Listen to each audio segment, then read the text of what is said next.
Hello and welcome. I thought I would come in here and do a book tag. I love book tags and this is making me really happy. This originated with Aldi Books and Doris.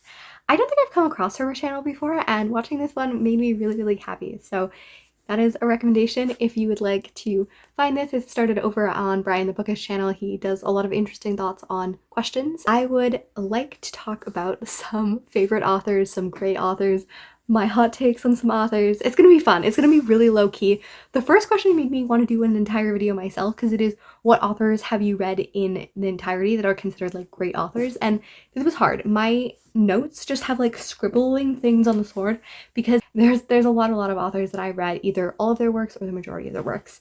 And yeah, I think I want to make my whole video about this because I've been wanting to do this for a while, but like my most read authors and are they my favorite authors, because that depends. I really like completionistness and I do read a lot of authors. So yeah, the ones that I thought about the most is first Jane Austen. I read all main of her 6 novels, and then I've also read Love and Friendship. She does have some incomplete novels and some more juvenilia and stuff that I've not read, but I feel like when people talk about reading all of Austen, they mostly mean the 6 main novels. And I have read that. I completed that last year, and I really look forward to reading a lot of her other books as well. The other author that I have come closest to reading all of their books is Marissa Meyer, and she has currently 15 books and I read 14 of them.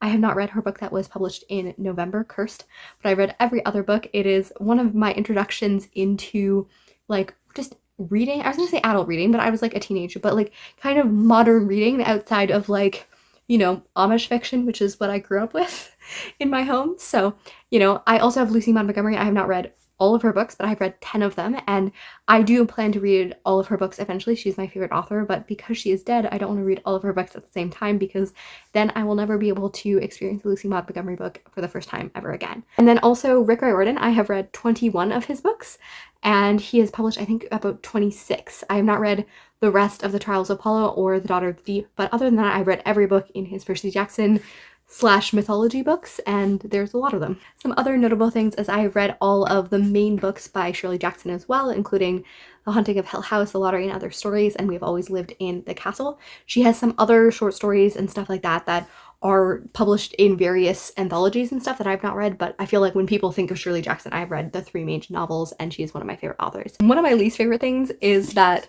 Yajazi is one of my favorite authors, and yet I cannot pronounce her name for the life of me. This is one of my favorite books, so is Homecoming, and they're really great. So is Britt Bennett, and she has The Mothers and The Vanishing Half, 2 amazing books, but neither of them have published a 3rd book yet. Elizabeth Acevedo is the last author that I will mention here. I have read 3.5 out of her 4 books published.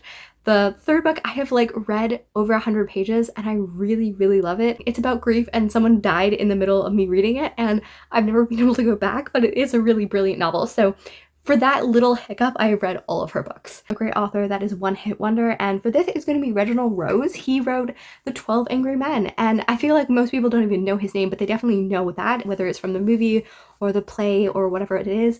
I think it is really brilliant. I liked the movie, but I love the play even more, and he has written a few other things, but he is being long dead, and none of them are known. So that is especially there. And if I'm being slightly salty, I'm gonna say V. Schwab. She's obviously wrote many books, and many people love many books by her, but for me, who has read 8 of her books, I have only really loved 1.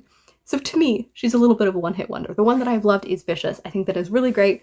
I have enjoyed some of her other books, but I've pretty much been let down by every other book that I've read by her. And this also relates to the next question because I should have read the entire list before making my choices, but great authors who have a few flops. And I have some choices here. I have Kirsten White, who is the author right here. I read her because we share the same first name.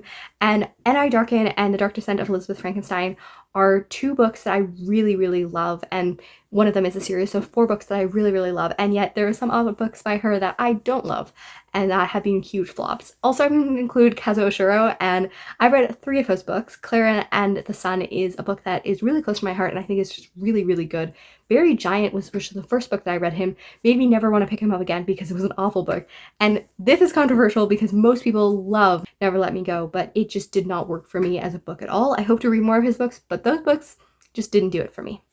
And then I also want to include Rebecca Roanhorse in this because I have had such mixed results. I know that she's a less popular author, but Black Sun and Tread of Angels were books that I really loved, and Fevered Star and Race to the Sun are books that I just did not like. Like, I didn't hate them. I just, like, I felt that they dragged and didn't work well, and the pacing just didn't work for me. So those are some authors that I really liked some of their works and haven't liked other ones. Question number 4 is, what are some favorite authors that you read when you were young? C.S. Lewis and Lucy Maud Montgomery obviously fit here, but the one that I want to talk about the most is Claude Houssini. And I read him for the first time when I was 17 in grade 12, and I do think that this really transformed the way that I looked at literature.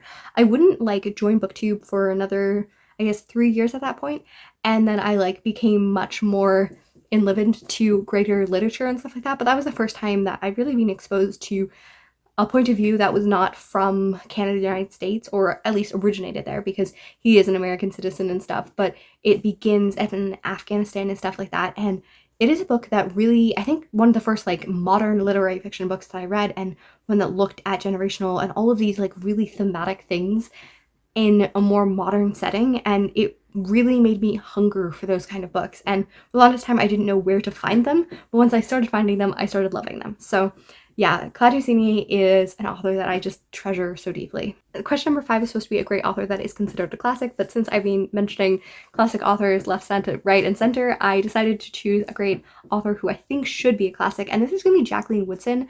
Brown Girl Dreaming is just phenomenal, and Before the Ever After is a book that touched me really personally, and she's just written so many books, and she started in the 90s, so some of her books are 25 years old, and I just really think that she should have more literary merit and should be regarded with much higher esteem than she is.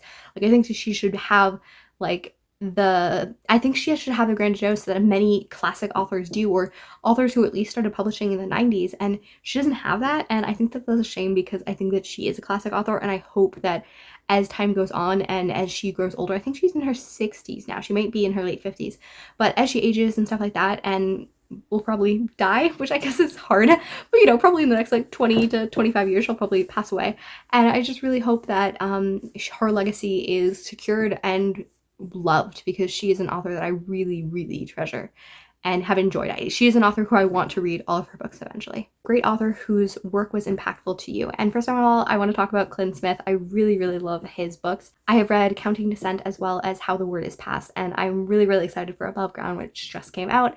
And they look at race and they look at belonging and all of these things. Counting Descent really looks at his own story of being a Black man, and How the Word is Passed looks at the ways in which, you know, colonialism and slavery and all of these things have been passed on, and how they continue to linger and affect Black Americans today. And it is a really, really powerful book. I still can't say her name, but I love it. And also, yes, I did Google it. Like, I'm not crazy, I'm just really dyslexic. I can't like figure out a like system for my brain to understand how to say her name. Also, I want to mention John Green, because he is an author who is impactful through his work, but also just as a person. I think that he probably parasocially is the person who has infected me the most. I read 4 of his books. I have read The Fault in Our Stars way, way before I like ever knew anything more about him, and then Turtles All the Way Down, and then The Infancy Reviewed, and Looking for Alaska. And these are books that are all very important to me. I think like Looking for Alaska is less so. It is his first book, and I've seen how much he's grown as an author, but I really enjoy his writing in nonfiction, his podcast, his experiences, and like right now he's talking about tuberculosis and how so many people are dying now, and how we don't actually do anything about it because it doesn't affect rich people very well, and all of these things. And yeah, whenever I think about John Green, hopefully, you know, he always stays a positive influence. He's the kind of person that I hope, as an author, as a person who loves books, as all of these things, that I'll one day be. When I look at how he interacts with fans and how he uses his platform for, you know, for health and for advocacy and for learning and love and all of those are the things that I hope to have always in my life. So huge inspirational for me, and I do really like his books as well. And then question number 8 is a great author of nonfiction, and I noticed that a lot of the people that I read nonfiction also write fiction. So these are 2 authors that do not write fiction, and this is Jesse Wente, and he wrote Unreconciled, which is a really phenomenal book. He was a broadcast journalist for a really long time in Canada and still is, and he talks about his experiences of being Indigenous and many ways that relates with Canadian life and culture and all of those things. It's a really phenomenal book. And then Chanel Miller's Know My Name. This is a memoir about her experience of being assaulted and the case and stuff that went on around that. And it is one of the most heartbreakingly beautiful prose I have ever read. You really just feel like stuck and immersed in. I think I read this in 2021, and I still can like remember phrases. Like every time I open my fridge, I still think about her talking about how she put spoons in her freezer and like put them in and like held them against her eyes so that the tears that had been like ricocheted in her body could like no longer be seen. Like there's so many images that just stuck so great, and she is just a phenomenal writer, and she's talking about such a hard topic, and she's talking a little bit about hope and like recovery and stuff like that, but she never takes the onus off that, and it is a phenomenal book. And then question number 9 is a great author you don't enjoy reading. And I kind of want to humorously say Toni Morrison because I don't dislike her as an author, but do I enjoy reading her books? No.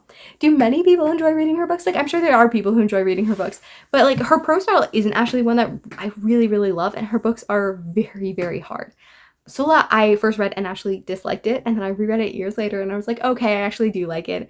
Mercy, I also read around that time, and I have not reread it, so I'd be interested in that. But then I also read The Bluest Eye, which is such a difficult book. Like, I still think about it, and just the sadness that, like, ricochets through my body is so intense.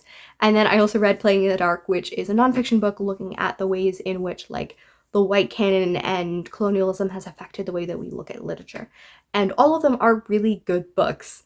Do I enjoy reading them? I did really enjoy Playing in the Dark. It was a fantastic book. The other ones are hard to get through. But if I'm going for more books that I actually like didn't enjoy the books in general, H.G. Wells hits me because I have read 2 of his books that are middling, and then Island of Dr. Moreau is such a disgusting book. I hate it with all my whole. So that one, definitely. And then for books that I just haven't really read any of them because I just dislike them, D.H. Lawrence, J.D. Salinger, and Ian Fleming are all mid-century American writers that I just, actually, and British writers that I just didn't like. J.D. Salinger, I have read To Esme with Scholar and liked that better, but like The Catcher in the Rye, I cannot express how much I hate that book. It is just so painfully rocked into my brain, and I think like I already disliked it, but then I brought it thinking it's like one of those great books, you know, and I brought it on a trip to Montreal, and I'm sitting at wintertime in this like beautiful pristine city, and the only book I have to read is this miserable slog. It was not a good choice. Anyways, I was also 20, which I feel is like the worst age to read a book about teenage angst because you're over it, but you're not quite sympathetic. Anyways, moving on. Great authors you've reread a lot. Nick Stone, Dear Martin, is the book I think I might have reread the most. It is a really phenomenal book that is right here and really impactful. It is about a young man who is writing to Martin Luther King. He's talking about how do we deal with nonviolence and how do we do all of these things when we're so hit by racism and all of these things and constant thing, and when do you swallow and when do you say. It is such a phenomenal book. I've read it 4 times, I think, and John Green and Jason Reynolds, like, good taste, you know? Also, Charlotte Perkins Gilman and The Yellow Wallpaper is a book that I have read, I think also 3 or 4 times, maybe 5 times. Jane Austen, I have read 4 of her novels at least twice, and C.S. Lewis, I have, you know, Narnia was read to me so many times that by the time I was like 10 and reading it for my first time, like I already had everything memorized. And then Rick Riordan, I have reread most of his books twice and some of his books 3 or 4 times. So yeah, those are probably the authors that I've reread the most. What are some of the authors you have reread the most? How would you answer these different? Do you have really different takes on some of these authors? Who have you read in your entirety? Because like, am I weird in that I read so many books in their entirety or like the majority of their books? Because I did not even list all of the authors because it was just getting exhausting. But I hope you have a great day and I will see you next time.